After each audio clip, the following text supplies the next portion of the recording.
বউ মানে বোমা। বিবাহ, বি শব্দের অর্থ হচ্ছে বিশেষভাবে, আর বাহ শব্দের অর্থ হচ্ছে ভার বহন করা।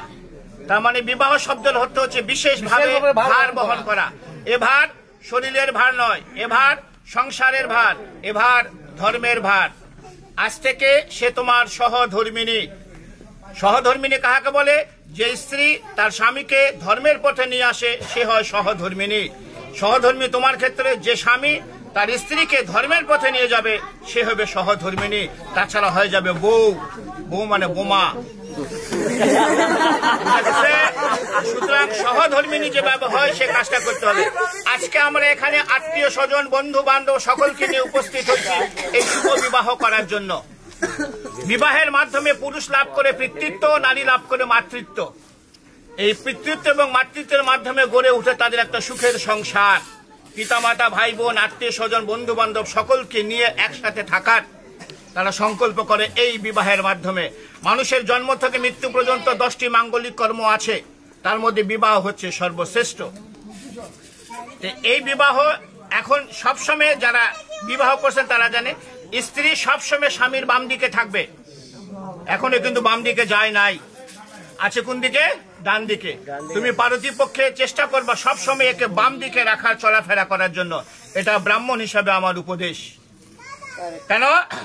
বাম দিকে রাখলে আমার মতন একজন ব্রাহ্মণ দেখলে মনে করবে এটা তোমার স্ত্রী। ডান দিকে রাখলে আমি ভাবি বোন, অন্য কিছু মনে করতে পারি। যেখানে সম্ভব সেখানে এই কাজটা করতে হবে, সম্ভব যেখানে নয় সেখানে করার দরকার নাই। তাহলে ঘটনা হলে এ তোমাকে বাম দিকে যাবে, কিন্তু শাস্ত্রের বিধান অনুসারে 7টি শর্ত আছে, যাকে বলা হচ্ছে সপ্তপদীর 7টা শর্ত। সহজ কথায় সপ্তবচন। তো এই ধর্ম, এই শাস্ত্রের কথা জানে না। আমি এর পক্ষ হয়ে আমি এই কথাগুলো এতগুলো লোকের সামনে তোমাকে বলবো। তুমি রাজি থাকলে হ্যাঁ বলবা। হ্যাঁ অবশ্যই বলতে হবে, বিয়ে করতে চলে আসছি সে, তাহলে সে তোমার বাম দিকে যাবে। তোর ভয়ের কিছু নাই, তোমারও 5টা শর্ত আছে। তখন তোমার 5টা শর্ত এ যদি মেনে নেয় তখন তুমি একে বাম দিকে নেবে, তাছাড়া নেওয়ার দরকার নাই। এখানে প্রশ্ন আসতে পারে যে এর 7টা ওর 5টা কেন? প্রশ্ন আসতে পারে। নারী হচ্ছে শক্তি। একটা পুরুষের জীবনে নারী হচ্ছে শক্তি। যে পুরুষের জীবনে নারী থাকবে না সে পুরুষের জীবনে কোনো শক্তি নাই। তুমি পূর্ব দিকে তাকিয়ে দেখো, লক্ষ্মী নারায়ণ, রাধা কৃষ্ণ, পার্বতী, শিব, সবাই প্লিজ এরা সবাই হচ্ছে নারীকে নিয়ে চলছে। নারী হচ্ছে শক্তি, মায়ের জাত। এই জন্য আমরা এনাদেরকে সম্মান করি বলে এদেরকে সবসময় উপরের দিকে রাখি। তাহলে এখন এর যে 7টা শর্ত আছে আমি তোমাকে আগে হিন্দিতে বলবো, আমি যেহেতু হিন্দিতে বলবো এবং পরে বাংলায় বুঝিয়ে দেবো। তুমি রাজি থাকলে এবং এমন জোরে হা বলবো আমরা তখন সকলে শুনতে পারি। ক্লিয়ার? বলছে প্রথমে, হে পতি বা হে স্বামী, তীর্থ যাত্রা, व्रत उद्यापन, यज्ञ दान, पूजा पार्वन, उपवास इत्यादि शुभ कर्मों मेरे साथ लेकर करोगे तो मैं आपके बाम भाग में जाऊं। बोलছে হে পত্নী বা হে স্বামী, আজ থেকে যদি কোনো তীর্থযাত্রা, ব্রত উদযাপন, যজ্ঞ দান, পূজা পার্বণ, উপবাস ইত্যাদি শুভ কর্ম একে সঙ্গে নিয়ে করো তাহলে সে তোমার বাম দিকে যাবে, তাছাড়া নয়। কারণ সে গোত্রান্তর হয়ে তোমার গোত্রে চলে গেছে। রাজি কি রাজি নয়? राजी। द्वितीय, होम यज्ञ आदि करके देव को पूजन तथा श्रद्धा तर्पण आदि में पितरों में मेरे साथ लेकर पूजन करोगी मैं तो आपके बाम भाग में जाऊं। बोलছে হোম যজ্ঞ আদি, হোম যজ্ঞ আদি করে যদি কোনো দান করতে চাও এবং তথা শ্রদ্ধা তর্পণ অর্থাৎ আমাদের মহালয়া যে হয় না, পিতৃপুরুষের নামে পূর্বপুরুষের নামে জল দিতে হয়, তিল তর্পণ করতে হয়। এই পূর্বপুরুষ যেহেতু সে গোত্রান্তর হয়ে তোমার গোত্রে গেল, এখন তোমার বাসায় যদি এই বিধানটা থাকে তাহলে একে সঙ্গে নিয়ে তোমাকে করতে হবে, তাহলে সে তোমার বাম দিকে যাবে, তাছাড়া নয়। राजी। तृतीय, कुटुंब के रक्षा करो, अतिथि आप्यायन करो और घर में गौ महिष पशु रखो, फिर उनको पालन करो। संसार धर्म में रत रहो, मैं तो आपके बाम भाग में जाऊं। बोलছে কুটুমকে রক্ষা করো মানে অতিথি আপ্যায়ন করো। অতিথি হচ্ছে নারায়ণ। বাসায় যদি তোমার সম্ভব হয় গরু মহিষ এগুলো পালন করতে চাও এবং সংসার ধর্মের মধ্যে যদি রত থাকতে চাও তাহলে সে তোমার বাম দিকে যাবে, তাছাড়া নয়। राजी। चौथे ভালো করে শুনবা, धन धान्य आदि के खर्च करो, दूसरे के घर में रखो, तो मेरे साथ पूछ के करोगे तो मैं आपके भाम भांग पे जाओ। এতদিন যা করেছি এখন থেকে ধন ধান্য আদিকে খরচ করে ইচ্ছা মতন আর খরচ করা যাবে না। दूसरे के घर में रखो, অন্যকে যদি বাসায় রাখতে চাও, অন্য যে কোনো হোক, কোনো কাজের লোক হোক তোমার, যে তাহলে এর সঙ্গে একটু পরামর্শ করে তাহলে তোমাকে রাখতে হবে, তাছাড়া নয়। राजी।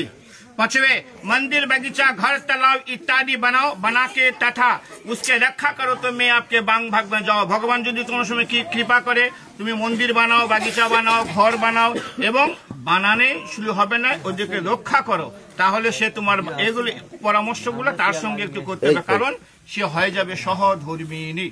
তার মানে তার সঙ্গে একটু পরামর্শ করে এই কাজগুলো করতে হবে, তাহলে সে তোমার বাম দিকে যাবে, তাছাড়া নয়। রাজি। এখন এই দুটো ভালো করে শুনবা। परदेश में यह अपना देश में व्यवसाय वाणिज्य चाकरी कृषि काज करके कमा कर लाओ और मेरे संपूर्ण भरण पोषण करो, मेरे बाबा माँ भाई बहन आत्मीय सज्जन के सम्मान करो तो मैं आपके बाम भाग में जाऊं। निजे देश হোক বিদেশ হোক, যার যে কর্ম ব্যবসা বাণিজ্য চাকরি কৃষি কাজ করে ইনকাম করে এনে এর সম্পূর্ণ ভরণ পোষণ তোমাকে করতে হবে। এর বাবা মা ভাই বোন আত্মীয় স্বজন যেগুলো আছে তাদেরকে সম্মান করতে হবে, তাহলে সে তোমার বাম দিকে যাবে, তাছাড়া নয়। রাজি। এটা একটু ভালো করে শুনে দিন, অবশ্য তোমার কাছে কোনো সমস্যা নেই। সাতवें, आज से हम आपका पत्नी सब सुख दुख भाग करके लेऊंगा और रत्न तो हीन भावना और कामना हुए, परंतु पर स्त्री और पर नारी के नाश हो तो मैं आपके बाम भाग में जाऊं। কি বলছে?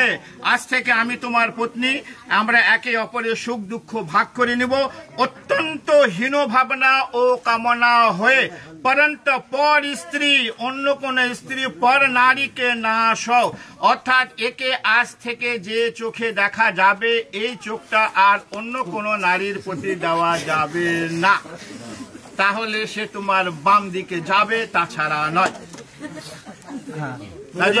সবচেয়ে গুরুত্বপূর্ণ এটা। তোমার 7টা শর্ত সে মেনে দিছে, আমরা শুনছি। এখন তোমাদের 5টা শর্ত আছে, তোমাকে বলবে, তুমি যদি মেনে নাও তাহলে সে তোমাকে বাম দিকে নিবে, তাছাড়া কিন্তু গুটে টালমা চলে যাবে। ভালো করে শুনবা। बर बोलছে, हे पत्नी मेरे चित्त के अनुकूल तुम्हारा चित्त रहेगी और सदा सदैव मेरे आज्ञा पालन करेगी तो तुम्हारा कहा हुआ वचन मैं मान लूंगा। बोलছে, हे पत्नी मेरे चित्त के अनुकूल, चित्त শব্দের অর্থ হচ্ছে মন, ওর মনের অনুকূলে তোমার মন সদা সর্বদা থাকতে হবে এবং তার আজ্ঞা পালন করতে হবে, তাহলে সে তোমাকে বাম দিকে নিবে, তাছাড়া নয়। রাজি। बर बोलते, सदा सदैव तुम प्रतिव्रत धर्म में प्राण रहोगी और प्रति सेवा करोगी तो तुम्हारा कहा हुआ वचन मान लूंगा। সে বলছে তুমি সদা সदैव প্রতিব্রত যে ধর্মটা আছে সেই ধর্মটা তোমাকে পালন করতে হবে, আর প্রতি যে সেবাটা আছে সেই সেবাটাও তোমাকে করতে হবে, তাহলে সে তোমাকে বাম দিকে নিবে, তাছাড়া নয়। আচ্ছা, এখন ভালো করে শুনবা এই কথাটা কিন্তু। বুঝছো? बर बोलते हैं, बोलছে, आज से तुम्हारा सास सिंहार जब मैं घर रहूंगी तब तुम पूरा तरह से करोगी, अन्यथा नहीं, इसलिए तुम्हारा सब सास सिंगार मेरे लिए है। बर बोलছে, স্বামী যখন, প্রত্যেক নারীরই কর্তব্য, যারা আছেন বিবাহ করছেন তারা জেনে নেন, প্রত্যেক নারীরই কর্তব্য, স্বামী যখন বাসায় থাকবে তখন নারীদেরকে উচিত অত্যন্ত সেজে গুজে থাকার। স্বামী বাসায় নাই, সাজার কোনো দরকার নাই, কারণ এই সাজ দেখার অধিকার সম্পূর্ণ হচ্ছে স্বামীর। ওই একটা শর্ত দিয়ে আসছে, ওই যে পরন্ত পর স্ত্রী না, এই যদি সেজে গুজে অন্য জায়গায় থাকে অন্যজনের চোখ করবে। এজন্য স্বামী যখন বাসায় থাকবে প্রত্যেক নারীদের সেজে গুজে থাকতে হবে, স্বামীর চোখ যায় অন্য কোনো নারীর প্রতি না যায়। স্বামী যদি বাসায় থাকে সাজবে, স্বামী বাসায় না সাজা দরকার নাই। স্বামী যদি তোমাকে সঙ্গে করে কোথাও নিয়ে যায়, তুমি যত পরিমাণ সেজে গুজে যাবা তাহলে সে তোমাকে বাম দিকে নেবে, তাছাড়া নয়। রাজি। আজকালকার যুগে স্বামী যখন বাসায় থাকে মেয়েরা কি করে? ম্যাক্সি পরে থাকে।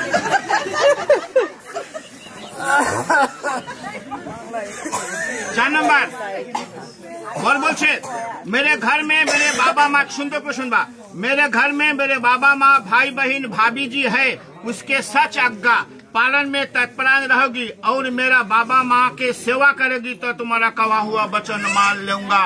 বলিছে তুমি এই পরিবারে 20 বছর 22 বছর 24 বছরের পিতামাতা ইনারা, আমি ইনাদেরকে ভুলতে বলিনি।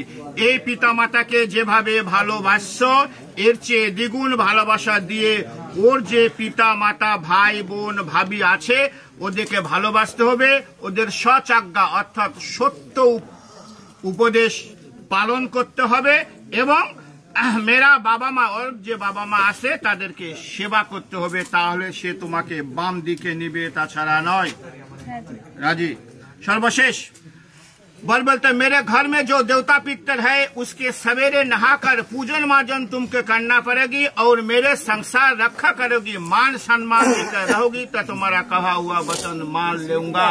বলছে আমার বাসায় যে মন্দির আছে, প্রত্যেকটা সনাতন ধর্মের বাসায় একটা ছোট্ট গৃহ মন্দির আছে, এই মন্দিরে সকালে উঠে স্নান করে পূজন মাজন অর্থাৎ পূজা পার্বণ তোমাকে করতে হবে, ওর সংসার রক্ষা করতে হবে। তুমি শর্ত দিয়ে আসছো ধন ধান্য আদিকে খরচ করো, ওই খরচ করবে না, এখন তোমাকে টাকা এনে দিবে, তুমি ইচ্ছা মতন খরচ করবা, তা কিন্তু কার হবে না।